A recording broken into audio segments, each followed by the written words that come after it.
여러분 안녕하십니까. 국민의힘 정원청 의원을 주최하고 사단법인 ES코리아와 한국농업민신문이 공동 주관하는 국회 정책 토론회에 참석해 주셔서 감사합니다. 이번 정책 토론회는 식품 산업에서의 ESG와 농업의 연계에 대해 심도 있게 토론하는 자리입니다. 뜻깊은 행사의 진행을 맡고 있어서 감사합니다. 저는 사회를 맡게 된 사단법인 ES코리아 이동식 기자입니다.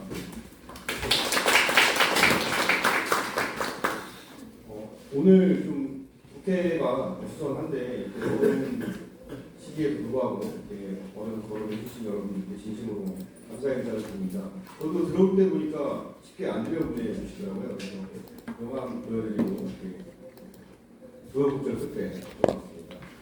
이번 토론회가 식품산업과 농업의 정책과 제도의 미래를 방향을 결정할 수 있는 그 방향을 논의하는 중요한 기점이 되기를 기대해봅니다. 토론회에 앞서 행사 진행 순서를 간략하게 말씀을 드리겠습니다. 금일 본회 투표도 진행이 되고 있고 해서 국민의대와 환영사 축사 이후에 원래는 기념 촬영을 하고 토론을 진행을 하는데요. 발제와 토론 중간에 저희 주관하신 의원님께서 중간에 오실 수도 있어서 그 점을 좀 미리 양해 말씀을 드리겠습니다. 그럼 지금부터 토론회를 시작하도록 하겠습니다.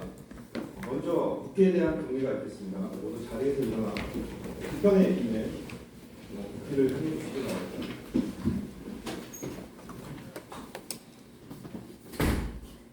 국회에 대한 동의.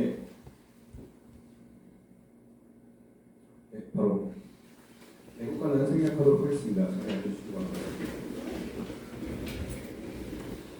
다음으로 비빈 소개가 있겠습니다. 바쁘신 와중에 들어온 세미나에 참석해주신 비빈 여러분께 진심으로 감사드리며 이 자리에 참석해주신 주요 내빈분들을 소개시켜드리도록 하겠습니다.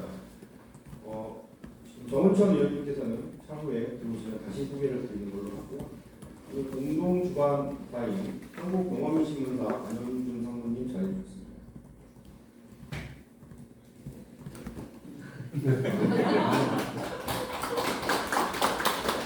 네, ESG코리아 조준호 대표님 자리해주셨습니다.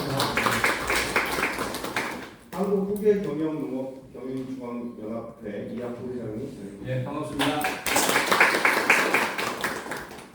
전북일보 서창원 회장님 자리해주셨습니다. 이상으로 내빈분도 소개를 마쳤는데요. 이후에 또 개별적으로 소개하는 자리를 갖도록 하고요.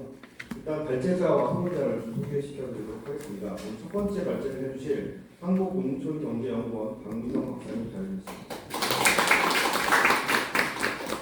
또한 오늘 두 번째 발제를 해주실 산업법인 ESG코리아 임성택 박사님 자리해주셨습니다. 오늘 패널 토론의 좌장을 맡아주실 중앙대학교 이전 교수님 자리해주셨습니다.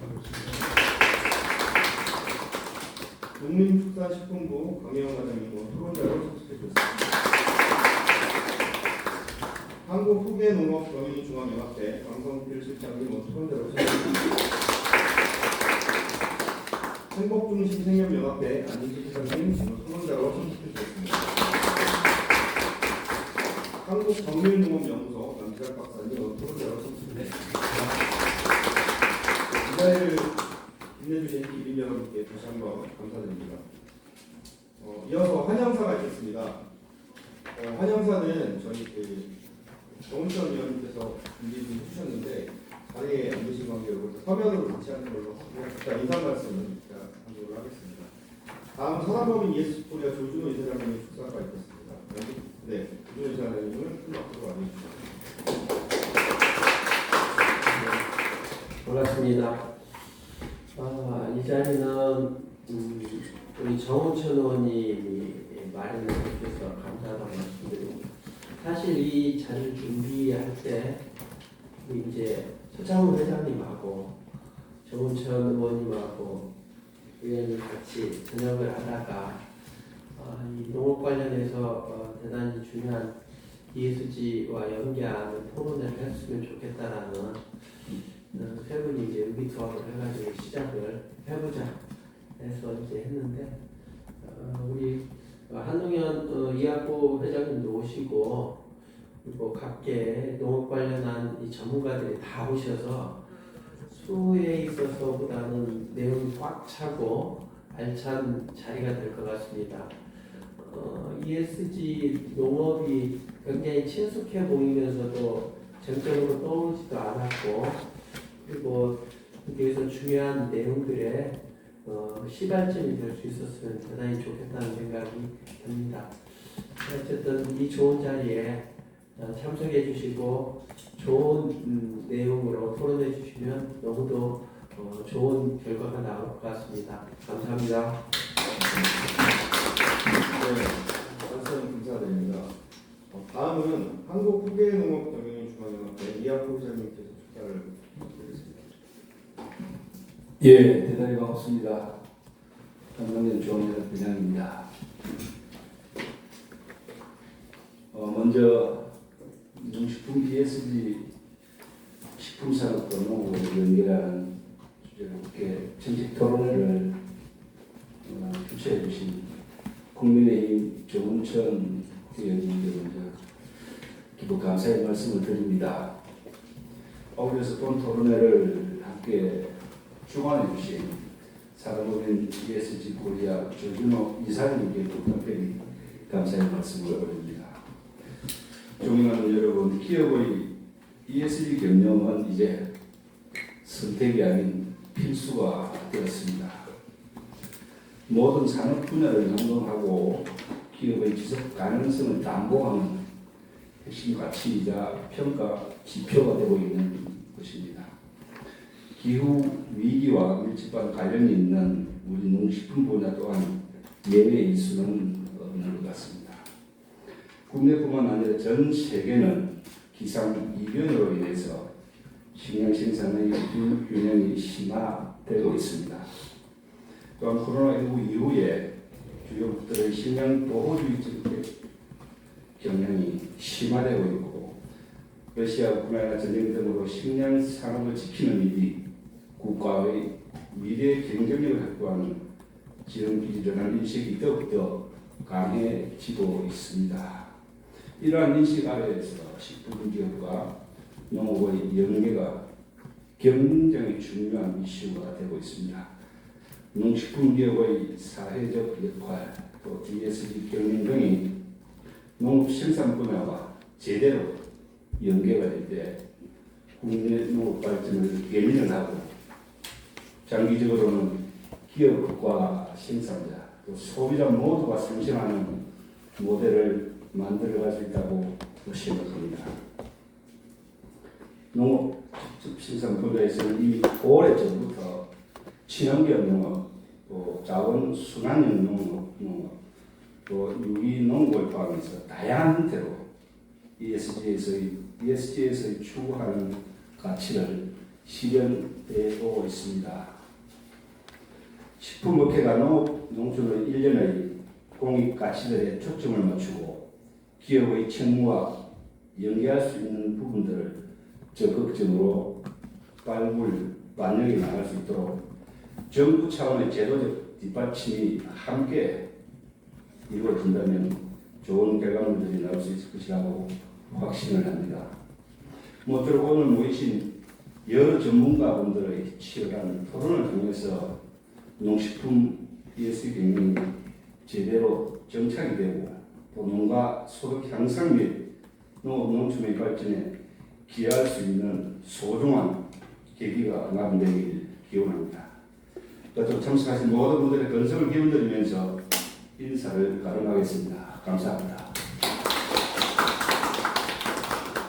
네, 말씀 감사드립니다.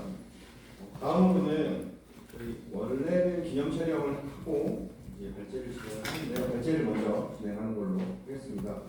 본 토론의 첫 번째 주제 발표를 해주실 전문가를 소개해드리도록 하겠습니다. 한국농촌경제연구원의 박민경 박사님께서 식품산업의 ESG 경영 상황과 전망에 대해 발표해 주시겠습니다. 앞으로 모시겠습니다.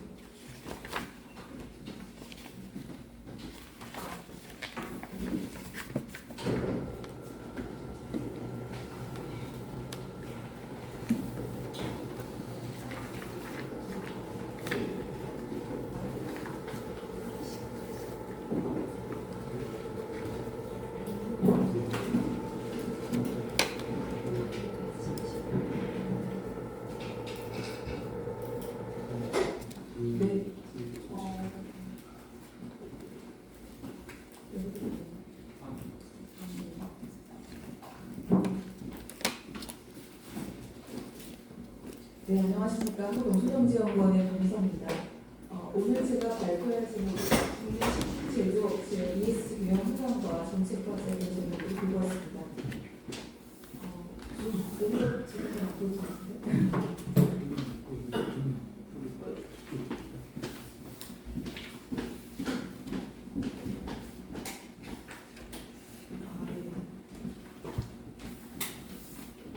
목차는 다음 같습니다. ESG 정의와 국내 ESG 정책 분야, 그리고 국내 식품 제조업체 ESG 규정 현황과 규정 애로사항과 필요 정책, 그리고 요약 시사점 순서로 공개했습니다. 먼저 ESG 정의는 잘 아시겠습니다. 환경, 사회, 지배구조의 명분 첫 글자를 조합한 단어로서 기업의 경영에 있어서 지속 가능성을 달성하기 위한 세 가지 핵심 요소로 보고 있고, 투자 의사 결정은 장기적인 재무적인 가치에 영향을 미칠 수 있는 비재무적인 요인으로 투영되고 있습니다.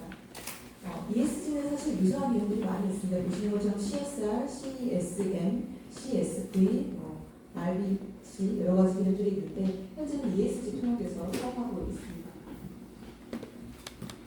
이전에도 사실 코비드 이전에도 ESG에 대한 언급은 있었죠. 하지만 코비드19 이후에 사업장이 셧다운되거나 공급망이 붕괴되고 도시 및 국가의 락다운, 또 비대면 확산 등으로 인해서 ESG가 굉장히 대두가 되었고 전산에 걸쳐서 ESG가 기업의 선택이 아닌 필수 경영 전략으로서 구성되고 있습니다. 지속 가능 경영에 대한 패러다임을 보면은 2000년도만 하더라도 윤리를 강조했던 측면이 있다고 하면 2010년도 이후부터는 책임, 그리고 2020년도 이후에는 가치를 중심으로 가고 있고요. 향후에는 통합적인 그런 관점에서 접근해야 된다라는 의견들이 있습니다.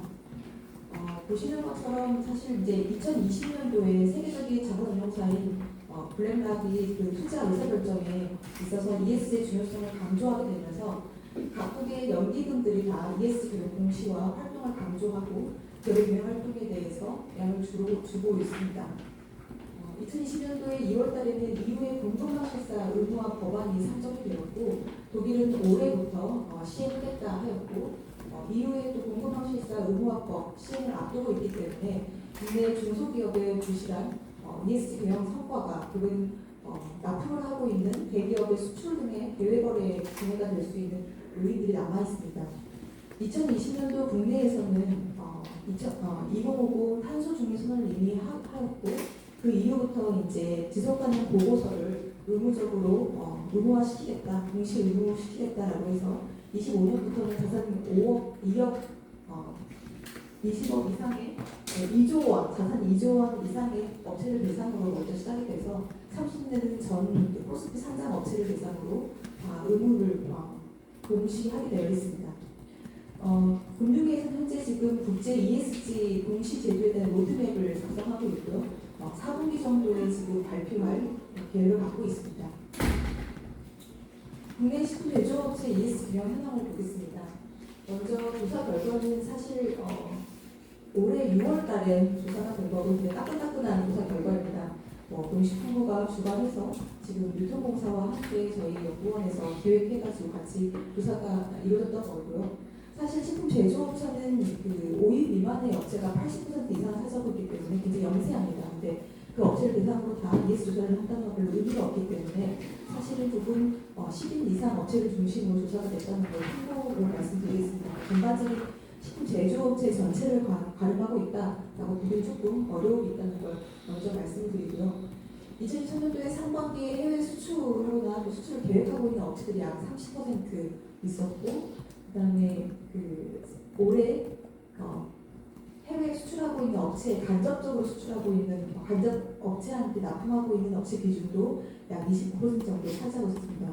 그리고 대기업과 거래하고 있는 식품 제조업체가 전체 연력자의 한 44%이고 그중에서 20% 정도는 대기업으로부터 공급망 ESG 평가를 요청받은 바가 있어서 자가진단 체크리스트를 응답하거나 아니면 국내에 관련된 인증 또 ESG 평가 기관 결과를 제출하는 등 그런 요청을 받은 경험이 있다고 응답하였습니다.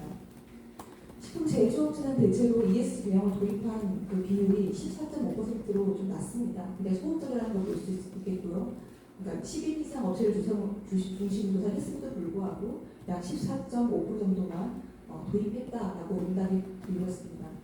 그렇지만 300인 이상 제조업체 같은 경우는 대기업과 또 거래하고 있는 업체 같은 경우는 대부분 다 조금 ESG를 도입하려고 하고 그 비용이 높은 걸로 나타났습니다. 도입하고 있는 이유로는 기업으로서 마땅히 이해해야 할 책무로서 받아들이면서도 또 소비자의 요구라든지 기업의 이미지 제고 그런 가치를 높게 평가하고 있기 때문에 도입했다라고 응답을 했습니다. 도입 이행한 계획 앞으로 도입하겠다라고 업체들이 약 61개 업체들이 있었는데 그 업체들 대상으로 언제쯤 도입할 거냐라고 했더니 대부분 25년입니다. 그러니까 그 지속가능성 보고 그 공시 의무화되는 시점 기준으로 시작하는 시점 기준을 대부분 생각을 하고 있었고요. 대부분 그 이유도 비슷합니다. 앞서 말씀한 것처럼 기업으로서 마땅히 해야 되는 그 책무다. 그리고 또 기업의 이미지라든지 소비자의 요구에 대응하기 위해서 또는 수출을 조금 중시 위해서 이걸 도입하겠다라는 계획들을 지니고 있었습니다. ESG 추진 실태입니다. ESG 경영을 도입한 식품 제조업체는 친환경 그 경영 분야, 특히 이해 분야에 가장 관심을 가지고 있고 우선적으로 추진하고 있는 것을 볼 수 있습니다. 그 대부분 이제 친환경 포장재라든지 아니면 플라스틱 사용, 에너지 효율을 개선하는 이런 방향으로 보통 이해 관련해서 관심을 갖고 있고 주력적으로 하고 있는 활동인 걸 볼 수 있겠습니다. 하지만 반면에 보시는 것처럼 국내산이나 지역산 농산물을 이용한다든지 아니면 친환경 농산물 또는 저탄 농산물을 이용하는 부분들은 1.4% 정도로 굉장히 낮게 응답이 됐었습니다. ESG를 도입하고 있는 식품 제조 기업을 기준으로 올해 사업 규모가 좀 늘릴 거냐라고 어떻게 되냐 변화했을 때 물어봤을 때 대부분 유사하다. 하지만은 증가가 감소보다 조금 더 높은 것으로 나타났습니다. 그리고 이제 ESG 채권 발행을 통해서 사업 자금을 조달할 수 있는데 이런 부분에 대해서는 대부분 2% 정도만 그런 계획을 가지고 있고 대부분 계획이 없습니다. 하지만은 도입하겠다라고 앞으로 도입할 의향이 있다라고 하는 업체들은 4.9% 정도로 조금은 더 높은 걸로 나타났습니다. 특히 이제 시장의 경영 부분이 이 부분에서 가장 중요한 이슈가 뭐냐라고 질문을 했을 때 탄소 배출량 감축 이 부분을 가장 중요한 이슈다라고 보고 있습니다. 55.7% 정도로 나타났고요. 이 부분에서 특히 이제 기후 변화 대응 전략이라든지 구체적인 배출량 감축을 목표로 하고 있는 그 계획을 수립했냐라고 했을 때는 11% 정도만 계획을 수립했다라고 얘기를 했습니다. 그럼 수립하지 않은 이유는 뭐냐라고 했을 때는 탄소 배출량 감축 관련된 정보가 너무 부족하다. 그리고 배출량 측정하는지 산출 방법을 몰라서 못하겠다라고 하는 업체들이 많았습니다. S 부분, 사회적 책임이라는 부분에서는 가장 중요한 이슈를 삼는 게 산업 안전 및 품질 관리를 꼽고 있었고요. 벌써 300인 이상 업체 같은 경우는 노사관계를 두 번째로 중요한 이슈로 삼고 있었습니다. EU의 공급물 실사 의무화 법안을 상정한 걸 알고 있냐라고 했을 때는 17% 정도밖에 모르고 있었고요. 또 별도의 공급망 관리를 하고 있는지 물어봤을 때는 5.5%만이 공급망 관리를 하고 있다라고 응답을 하였습니다. 그리고 이제 이 공급망 관리 중에서 어떤 걸 주로 하고 있냐라고 했을 때는 안전보건관리가 22% 가장 많았고요. 그다음에 지배구조 개선 지휘 부분에 있어서 가장 중요한 이슈를 삼고 있는 것은 준법이나 윤리경영 시스템을 강화하는 부분을 특히 강조하고 있었고 또 ESG 정보공시나 평가 대응 25년부터 시작된 거기 때문에 여기에 대한 얘기를 두 번째로 가장 중요한 이슈로 삼고 있었습니다. 특히 300인 이상 업체라든지 도입을 이미 이행하고 있는 업체들을 중심으로는 특히나 이 정보공시라든지 평가 대응에 대해서 굉장히 중요한 이슈로 삼고 있었습니다. ESG 경영을 하게 되면 식품 제조업체에 있어서 어떤 영향을 미칠 것 같으냐라고 조금 나누어서 물어봤습니다. 먼저 기업의 이미지 차원에서 굉장히 긍정적일 거라고 의견이 높았고요. 일부 또 매출이라든지 주가 부분에서도 긍정적일 것으로 예상하고 있었습니다. 하지만 역시 생산면에서는 부정적일 것으로 응답이 됐습니다. 전반적으로 ESG 경영을 도입하면 식품 제조업체에게 긍정적일 거다라고 예상을 하고 있다는 것을 보실 수 있겠습니다. 다음은 ESG 경영 애로사항입니다. 그럼 도입하는 데 있어서 애로사항이 뭐냐? 도입한 업체를 대상으로 질문을 한 겁니다. 전문성이 특히 전문적인 인력이 많이 부족하다는 응답이 60.9% 가장 높았고요. 그리고 ESG 관련된 규제가 너무나 다양하다, 많다라는 부분, 그리고 ESG 실천 방법이라든지 정보 부족 이 부분들을 가장 애로사항으로 삼고 있었습니다. 그런 정보 공시와 관련된 부분에서 어떤 부분이 특히 어렵냐, 애로사항이 뭐냐라고 질문했을 때는 ESG 컨설팅 비용이 너무 부담된다는 부분이 32%, 그리고 평가 업체마다 다른 그 평가 결과로 인해서 예측 가능성이 너무 낮다라는 겁니다. ESG 평가하는 기관들이 여러 개가 있는데 이 평가마다 약간 지침이 다르기 때문에 다른 방향으로 나올 수 있다는 것들을 예상하고 있으면서 이 부분을 애로사항 선포이기 때문에 앞으로는 좀 그 평가 기관에 일관되는 어떤 평가 체계 같은 거 기준이 마련될 필요가 있는 것 같습니다. ESG 기업 활성화를 위해서도 정부가 어떤 걸 했으면 좋겠는지 질문한 법제의 대상으로 질문한 내용입니다. 첫 번째는 세제 지원과 금융 지원을 가장 중점적으로 해줬으면 좋겠다라는 게 첫 번째입니다. 45% 정도 응답이 있었고요. 두 번째로는 이제 관련 교육이나 교육 확대라든지 전문 인력 육성, 글로벌 규제된 역량 강화, 또 가이드라인 제공 이런 부분들을 특히 도입한 업체를 중심으로는 응답이 높게 나타났습니다.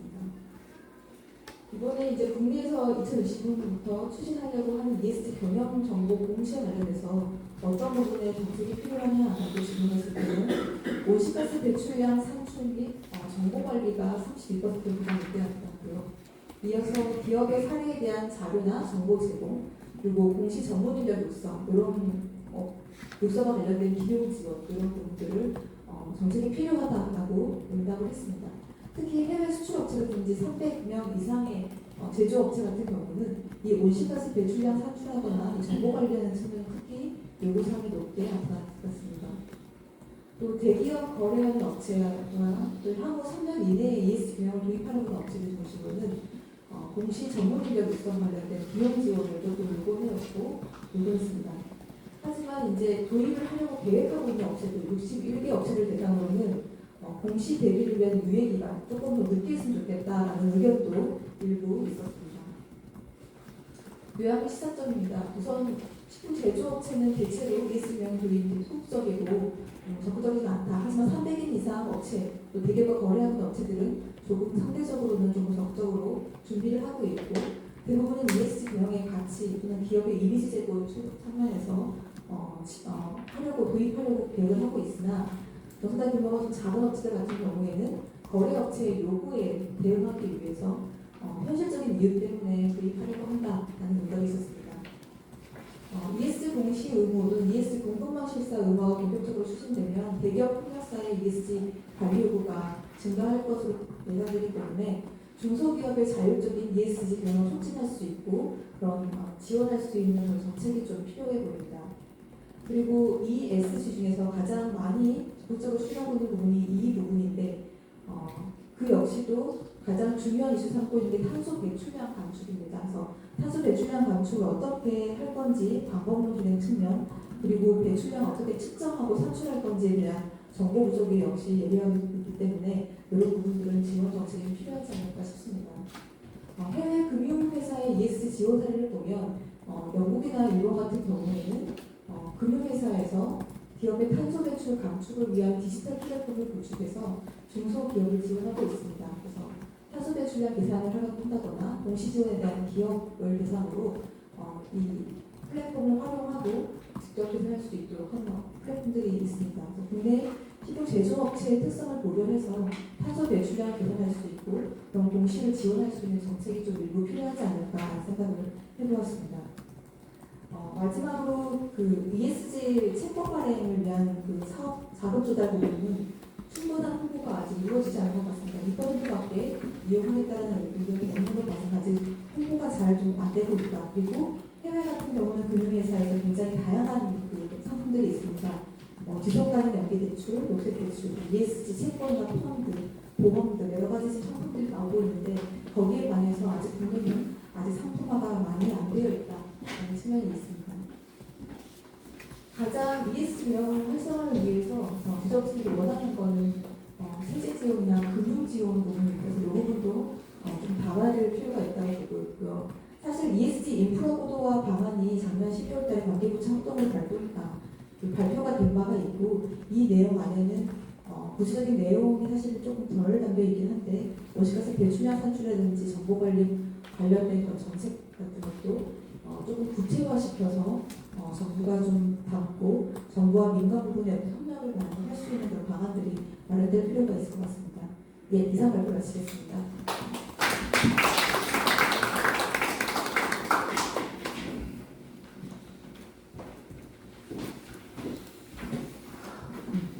네, 강미성 박사님 보시고 잘 들었습니다. 네, 다음으로 사단법인 ESG 코리아의 임성택 박사님께서 식량 안보와 식품 연계 강화에 대해서 발표해 주시도록 하겠습니다. 네, 박수 부탁드리겠습니다.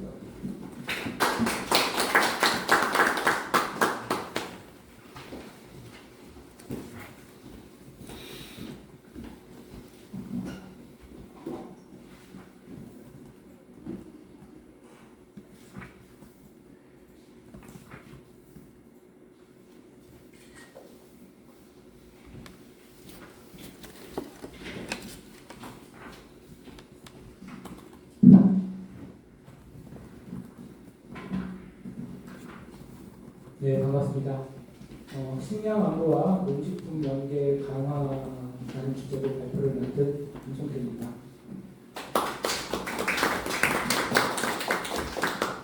앞서 박미상 박사님께서 식품 제조 기업 전반의 ESG 현황과 앞으로 전망에 대해서 잘 정리를 해주셨습니다. 주로 이제 기업 설문조사를 중심으로 해서 저희가 작성이 된 걸로 보여지고요. 좀 일반적인 접근을 했다라고 보면 좋을 것 같습니다. 근데 제가 그 발표를 들으면서 들었던 생각은 식품업계가 가장 관심 있어 하는 부분이 이제 온실가스를 줄이는 부분이라는 답변이었습니다. 그래서 그런 부분들은 사실은 그 철강이나 석유화학 같은 에너지 다소비 기업들, 온실가스 다배출 기업들의 입장에서 접근하는 것이 좀 더 바람직하고, 실제로 식품 산업이 배출하는 온실가스는 전체 배출량에서 상당히 미약한 수준인 것으로 알고 있습니다. 그럼에도 불구하고 식품 기업들이 ESG 대단히 넓은 포괄적인 ESG라는 분야에서 탄소 감축이라는 부분을 접근하는 부분을 어떻게 바라봐야 될 것인가가 사실은 이번 정책 토론회를 준비하게 된 계기였습니다.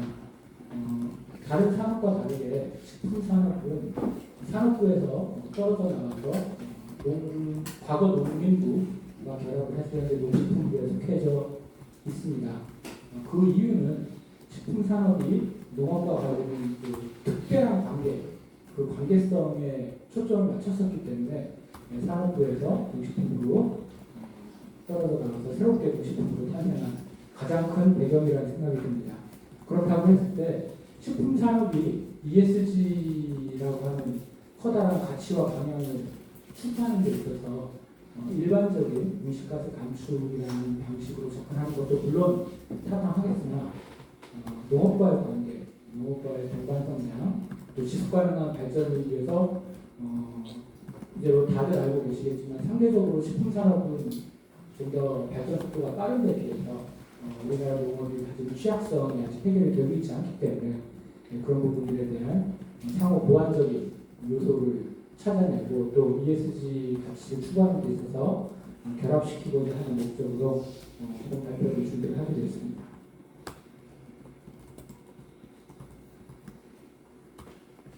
농식품부에서 이제 해마다 발표하는 자료 소비자 태도조사 기초분석 보고서 2022년 자료를 가지고 있습니다. 코로나 사태 이후에 식량 안보와 국내산 먹거리에 대한 중요도가 한 20% 이상 증가한 걸로 나타났고요. 특히 이 가구 수가 많을수록 그리고 가구 소비도 높을수록 증가했다는 보고가 있습니다. 가공식품에 대한 이슈 평가를 대단히 다양한 주제들을 가지고 정리를 했는데 가장 첫 번째 이슈가 국내산 원료로 만든 제품을 선호한다라는 답변이 나왔습니다. 두 번째 이슈가 국내 회사에서 제조된 국내 브랜드를 선호한다. 세 번째 이슈가 소위 말하는 착한 기업, 지금으로 보면 이제 ESG 경영을 하는 기업의 제품을 선호한다라는 그런 답변인데 의뢰였는데 이런 답변들을 받을 수가 있었습니다. 이 자료만 보면 국내 원료와 국내 브랜드 그리고 ESG 운영을 상당히 이 소비자들이 선호한다는 걸 알 수가 있고 실제로도 이 ESG 경영에 있어서 B2C의 가장 최전선에 서 있는 대표적인 소비재인 식품 산업은 ESG 경영에서 가장 자발적 과제로 접근을 해야 되는 부분이라고 볼 수 있겠습니다. 안전한 가공식품을 구입하기 위해서 중요하다고 생각하는 행동을 설문조사했을 때 햇삭 같은 인증제품 구입, 유통기한 확인, 원료 성분 확인 이런 앞에 세 개는 상당히 기본적인 내용들이었습니다. 이제 네 번째로 선택하는 답변이 원재료의 원산지를 확인한다. 이 부분이 상당히 높은 수치를 나온 걸 우리가 확인을 한 바 있습니다. ESG 경영 활동의 필요성은 예상대로 대단히 많은 퍼센트로 필요하다라고 답변을 해주셨고요. ESG 경영을 하는 기업의 이미지 변화는 역시 70% 정도 개선될 거다라는 답변을 해주셨습니다. ESG 경영을 하는 기업의 제품을 더 많이 사겠다라고 답변한 분이 한 80% 정도 소비자들이 답변을 하신 거죠. 반면에 이 갑질 이슈가 된 식품 기업이 있었는데 특정하지는 않았지만 이런 기업에 대해서는 기업 이미지가 상당히 많이 악화가 된 걸로 조사가 됐고 실제로 이런 안 좋은 이슈가 된 식품 제조 기업의 제품 구매를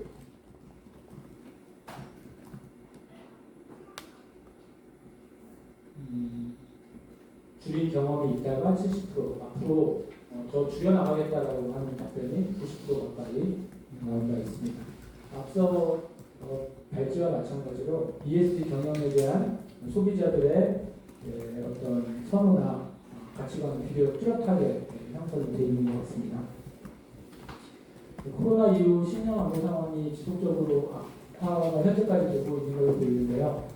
식량 안보의 개념에 대해서 여러 가지 개념들이 있지만 월드 푸드 서밋의 정의를 가져가서 보여드리고 있고 식량 안보의 네 가지 측면들이 이렇게 정리가 되어 있습니다. 먼저 가용성 부분은 물리적인 부분이 되겠습니다. 우리가 잘 알고 있는 자동률 부분, 우리가 국민들이 1년 동안 먹는 소비량과 그리고 국내에서 생산되는 식량의 생산량 가지고 이게 물리적으로 식량이 있냐 없냐 퍼센트를 따지는 부분이 되겠고 접근성은 경제적인 부분이 되겠습니다.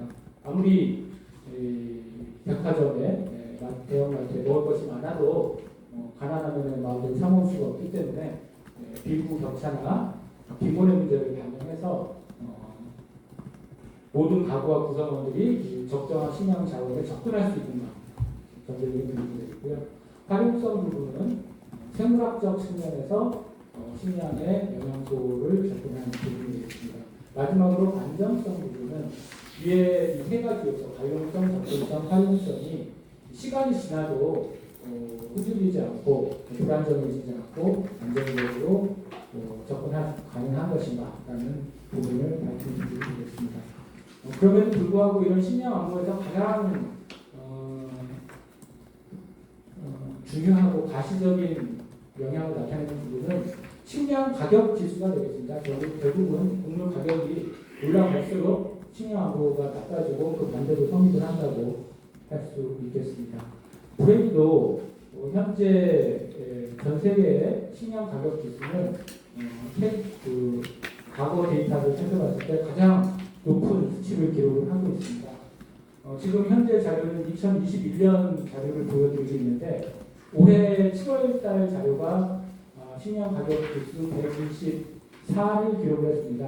작년 같은 경우에는 최고 160까지 사상 최고치를 기록을 했었는데요. 이런 식량 가격이 올라가는 이유로는 수출국의 자판 부진, 재고량 감소, 또 여러 가지 요인들에 의해서 일부 국가들이 수출 제한 조치를 피는 등의 원인들이 지목이 되고 있습니다. 지금 동그라미 두 개가 있는데 첫 번째 동그라미 같은 경우가 2008년도와 2012년도 국제 공급가격이 급등했던 시기 이 동그라미를 나타내고 있는데 지금 현재 수준이 과거에 아주 그 에그플레이션 등으로 인해서 식량 안보가 위태로웠던 시기와 맞먹는 안 좋은 지표를 나타내고 있는 상황입니다. 이런 원인들을 살펴보면 이 코로나 발생 직후에 많은 이 식량 농산물 수출 국가들이 수출 제한 조치를 시행을 한 바 있습니다.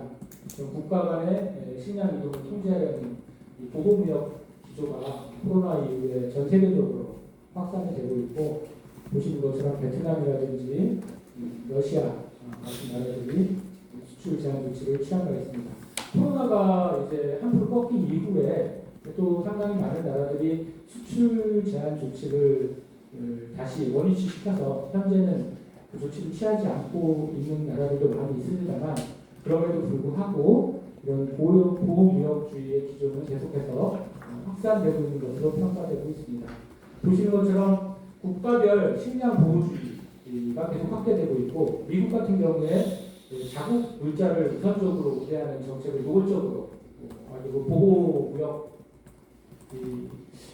자유주의가 발달한 나라로 알고 있는데 근래 들어서 보호무역주의로 전환을 해서 이런 기조가 식품 산업에 확대가 되고 있고 보시는 것처럼 미국 농림부에서는 식품 유통을 위한 예산 계획을 발표하면서 자국 제품의 우선구매 조건을 제시하기로 했습니다. 전 세계적으로 식량 자국률이 가장 낮은 나라 중에 하나가 일본입니다. 일본의 2018년 기준 식량 자국률이 37% 수준인데 이 낮은 식량 자국률을 2030년까지 45%까지 끌어올리겠다는 상당히 좀 야심찬 그런 식량 자국률 향상 계획을 발표를 한 바 있고요. 이런 내용들은 결국은 수입에 의존하는 농산물들을 자국산으로 전환하겠다는 의지로 보여집니다. 일단 계속 반복적으로 말씀을 드리겠지만 우리나라 식량 자국률은 일본만큼 낮은 수준인 현재 40% 수준 기록을 하고 있습니다. 이제 언론에 나왔던 자료들을 좀 따가지고 왔는데 작년에 식량 수출 제한 국가들 현황 자료가 되겠고요. 또 러시아 같은 경우에는 이제 전쟁 와중에 노골적으로 이제 식량을 무기화하는 이런 행동들도 하고 있습니다. 사실 식량 무기화는 대단히 무서운 정책인데 쉽게 꺼내지 못할 카드라고 생각이 됨에도 불구하고 최근 들어서 러시아 외에도 이렇게 식량을 무기화하는 현상들이 세계 곳곳에서 많이 나타나고 있는 게 현실입니다. 우리나라는 세계에서 7번째로 곡물 수입이 많은 국가입니다. 용도별로 살펴보면 사료용이 약 70% 가까이 되고 식용이 약 30% 수준이라고 할 수 있겠습니다.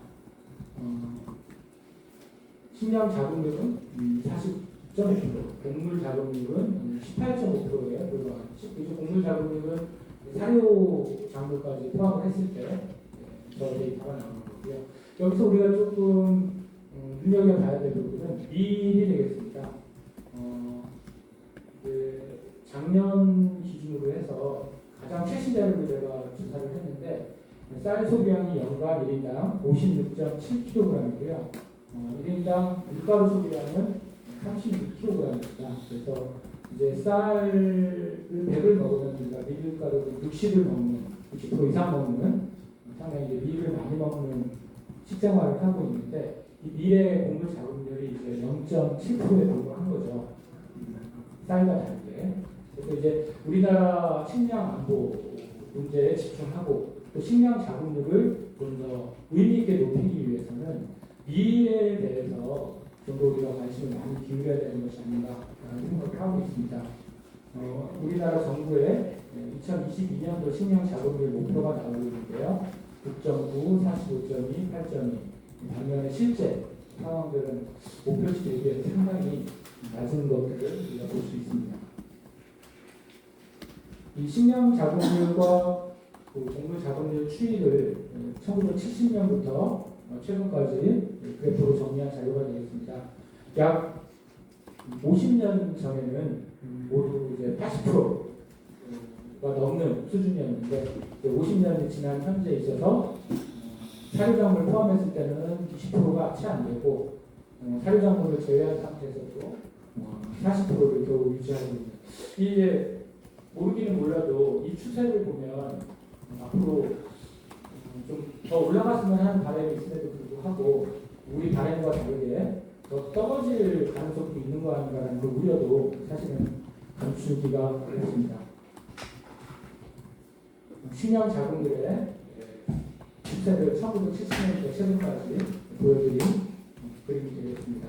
쌀만 이제 100% 남짓한 수준을 유지를 하고 있고 콩이 현저하게 떨어졌고 옥수수와 밀 모두 영해 수렴할 정도로 낮은 그런 식량 자본들을 보여주고 있습니다.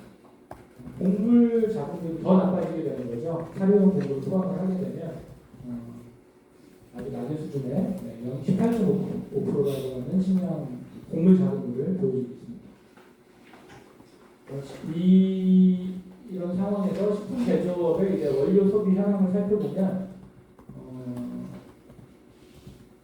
중량 기준으로 약 31.7%가 이제 국산 원료 비중인 거고 반면에 이제 국산 원료 가격이 비싸다 보니까 구매 금액 기준으로 했을 때는 48.2%의 금액을 들여서 원료를 구매하고 있는 걸로 나타났습니다. 그래서 또 이제 계산을 해보면 구매 단가를 살펴보면 이게 이제 국산 원료 같은 경우에는 톤당 평균 230만 원, 수입 원료는 톤당 120만 원 정도 나오는 걸로. 물론 이제 동일한 원료가 아니기 때문에 단순 계산은 비교는 어렵겠지만 단순 계산을 하게 되면 이제 저런 결과들이 나오고 이 우리나라 가구의 음식물 섭취량을 조사를 해보면 보시는 것처럼 가공식품과 외식비는 늘어나고 신선식품 비중은 계속 줄어들고 있습니다. 그래서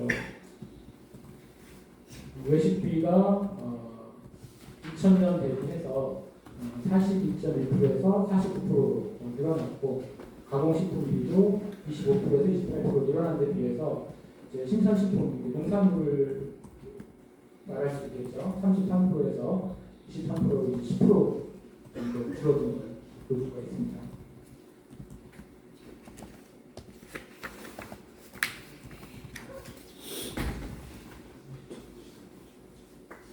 그러면 이 가공식품을 이 가구에서 지출할 때 어떤 분야에서 지출을 하는지를 살펴봤습니다. 보시는 것처럼 곡물 가공품과 당류 및 과자류가 가장 비중이 컸습니다. 기타 식품, 유가공으로 나왔는데요. 곡물 가공품과 당류 및 과자류라고 했을 때 여기에 들어가는 주 농산물 원료가 이제 옥수수와 밀가루인 거고 옥수수와 밀가루는 우리나라 자금률이 거의 1%대 상황인 것을 확인할 수가 있는 거죠.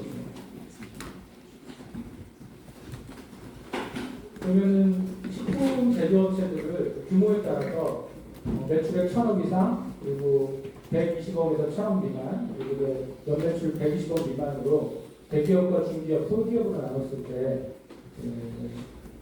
국산 원료 중량 비중을 따져봤습니다.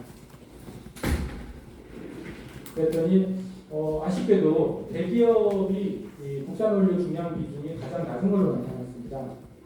25.1%로 나타났고요. 소기업 같은 경우에는 상당히 많은 57% 정도를 국산 원료로 충당하고 있는 걸로 나타났습니다.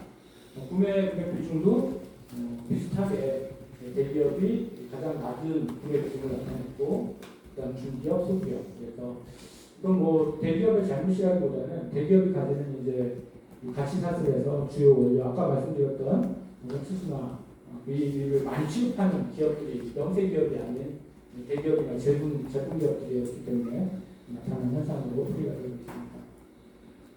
원료 사용량 100만 톤 이상을 초과하는 품목이 모두 6개가 있는데요. 그중에 이제 우유를 제외한 나머지 옥수수, 소맥, 원당, 소맥 등 대도 모두 이제 국산 비중이 아주 처참할 정도로 낮은 것을 보실 수가 있습니다.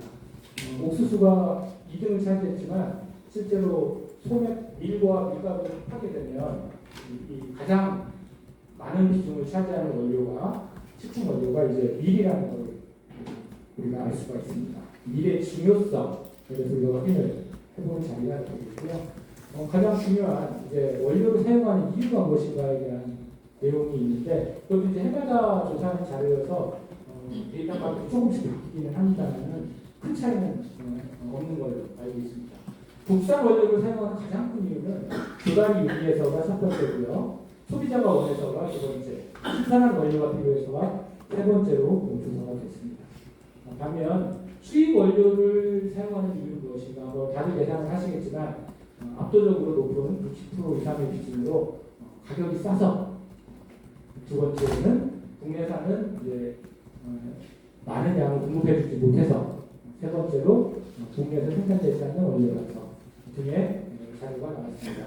문제는 이런 수입 원료를 사용하는 원료 이유에 대해서 우리가 잘 알고 있음에도 불구하고 이거를 바꿔서 국산 원료 비중을 확대하고 싶은 게 우리 마음인데 이게 되게 어려운 문제라는 게 문제겠죠. 이거에 좀 해결을 실마리를 찾고자 여기 계신 거라고 생각이 듭니다.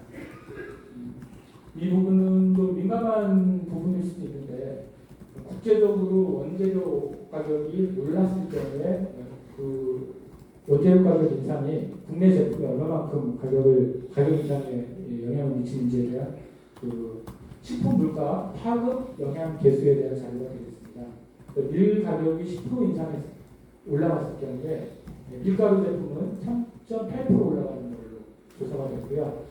면류, 라면 같은 경우에는 상당히 인과관계가 높을 걸로 생각이 되는데 의외로 그렇지 않아서 0.4%만 올라간다고 조사가 된 거예요. 이것도 이제 농식품부에서 의뢰해서 서울대에서 전문기관 사업보고서로 나온 자료를 인용을 했는데 이 자료에 의거하면 밀 가격이 10% 오르면 라면 가격이 1,000원에서 1,400원으로 인상되는 효과가 있는 걸로 분석이 됐습니다.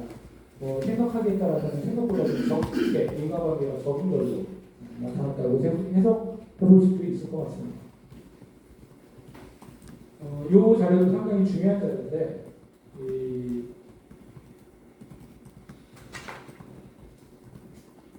부가가치 유발 계수거든요. 식품 제조업체에서 식품에 대한 수요가 10억 원이 증가했을 때 과거에는 그 농림수산업에서 부가가치가 2.85 식품에 대한 수요가 10억 원이 증가하면 농업에 대한 수요가 3억 원 가까이 증가를 했었습니다. 언제? 2000년도에.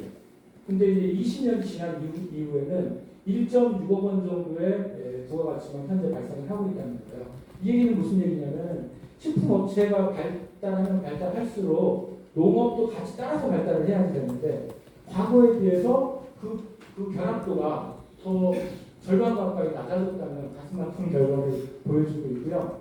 외식업 같은 경우에는 더 나쁩니다. 과거 2000년도에 10억이 증가하면은 외식업이 10억의 수요가 증가하면 매출이 증가하면 농림수산업에서는 약 1억 정도 부가가치가 발생을 했는데 지금은 7천만 원 수준으로 지속적으로 이것이 이제 감소 추세를 보이고 있습니다. 이거 역시 경제적인 부분으로 국산 원료가 저렴한 수입 원료와의 가격 경쟁으로 인해서 힘든 싸움을 하고 있는 결과물인 걸로 해석이 되고 있습니다. 이런 문제들을 해결하기 위해서 정부에서 많은 법과 제도를 통해서 농업과 식품 제조업의 연계를 강화하기 위한 노력들을 하고 계십니다. 대표적인 법이 이제 과거 오래전 법인데요. 농수산물 가공산업 육성법이 93년도에 제정이 됐고 그리고 이제 2007년도에 식품산업진흥법이 만들어지면서 이 식품산업과 농업 간의 연계 강화를 명시하고 이 부분이 현재 농식품부의 근간을 마련을 하고 있다고 볼 수 있겠습니다. 이 농업과 식품 제조업 연계 관련 관계들은 쭉 정리를 해놨으니까 나중에 보시면 될 것 같고요. 그리고 관련 제도로 세 가지 측면에서 접근을 했습니다. 기존 식품 제조업의 연계를 강화하는 방안으로 원료 구매를 위한 융자 지원하는 부분, 그리고 구매이행 보증보험제도로 정리가 되어 있고요. 두 번째로 지역 농산물 가공업을 창업하고 육성하는 부분에 대한 지역 특화 가공사업과 농산물 종합가공센터 운영 방안을 정리해놨습니다. 이게 잘 되는 부분도 있는데 또 현장에서 얘기 들어보면 잘 안 되는 공회전되는 부분도 많이 있는 걸로 평가가 되고 있습니다. 마지막으로 발효 전통식품 소비 인증. 그래서 이제 보시는 것처럼 전통식품 품질 인증 받은 경우에는 국산 농산물을 원료로 사용을 해야 되고 또 가공식품 원산지 인증 제도를 현재 농식부에서 운영을 하고 있습니다. 결론적인 제언으로 정리를 해드리면 앞서 설명드렸던 것처럼 현재 식품 제조업체는 농산물 원료의 3분의 2 이상을 수입에 의존하고 있어서 농업과의 연계를 좀 더 강화할 필요가 있다고 판단이 되고 있습니다. 반면에 그 해결 방안으로는 현재 국산 원료가 가지고 있는 높은 가격, 필요 물량의 확보가 어려운 부분, 균일하지 않은 이런 품질 같은 것들은 농업 부분에서 해결해야 될 시급한 과제임에도 불구하고 사실 이게 또 해결하기가 결코 쉽지 않은 문제들이어서 상당히 난제라고 생각이 됩니다. 함께 좀 머리를 맞대고 고민을 해나가야 될 필요가 있다고 생각이 되고요. 그럼에도 불구하고 이 모든 부분에 열쇠를 쥐고 있는 소비자들 같은 경우에는 보시는 것처럼 국내산 원료와 국내 제조 브랜드 그리고 ESG 경영 기업들을 선호하는 것으로 나타났습니다. 식품업계 ESG 경영의 가장 중요한 축이 환경이라고 했을 때 이 안전한 국산 원재료를 확보하는 부분들은 그 출발점이 될 거라고 생각을 합니다. 이런 안전한 먹거리의 안정적인 부분을 위해서 국산 원료 비중을 확대하는 것은 이 식량 안보 차원에서도 상당히 중요한 부분이라고 판단이 됩니다. 이 마지막으로 이제 제안드리고 싶은 부분은 이제 미일에 대한 중요성을 제가 강조해서 말씀을 드렸는데 이 산업부에서는 2015년부터 이 경유차에 바이오 디젤을 의무적으로 혼입해서 사용하는 제도를 시행을 하고 있습니다. 여기 이제 경유차를 가지고 오신 분이 계실지 모르겠는데 우리가 현재 사용하고 있는 경유차 모든 경유차에 사용되는 경유에 3.5%는 바이오 디젤입니다. 법으로 그렇게 정해져 있는 거거든요. 의무 혼입제를 시행을 하고 있습니다. 그리고 목표는 2030년까지 5%까지 늘리겠다는 계획이 이제 산업부의 정책인 거거든요. 근데 미일 같은 경우에는 현재 자동률이 1%밖에 안 된다는 거예요. 그런데 만일에 우리가 일반적인 수입밀 중심의 밀가루 제품에 우리 밀을 다만 1%만 의무 혼입 제도를 시행을 하게 된다고 하면 순식간에 우리나라 밀 자동률은 1%에서 2% 늘어나는 그런 긍정적인 효과를 누릴 수가 있는 거죠. 이게 뭐 말이 쉽지 사실은 막대한 정부 예산이 들어가는 문제여서 쉽게 결정하는 내용은 아니겠지만 앞서 설명드렸던 산업부의 신재생 에너지 연료 의무혼합제도 같은 경우에도 가장 큰 목적이 에너지 안보와 온실가스 감축으로 알고 있습니다. 똑같은 맥락으로 식량 안보와 온실가스 감축 측면에서 우리 밀을 혼입하는 것들을 정부에서도 고려해 보실 수 있고 검토해 볼 필요가 있다고 생각이 되고요.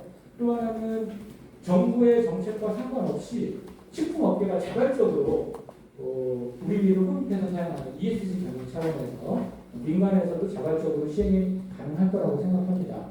이런 정부의 정책과 식품기업의 자발적인 경영 모두 그 열쇠는 그 소비자이자 유권자가 쥐고 있는 거겠죠. 소비자나 유권자가 오케이 하지 않으면 정부가 이런 정책을 만들기도 어렵고 시행하기도 어려울 거고 경제성을 우선시하는 기업들이 이런 자발적 정책 경영을 도입하기도 어려울 거라고 생각을 합니다. 그래서 마지막으로 이 소비자의 선택과 의지가 식품기업의 ESG 경영의 가장 중요한 열쇠말이라는 말씀을 드리면서 발표를 마치겠습니다. 고맙습니다.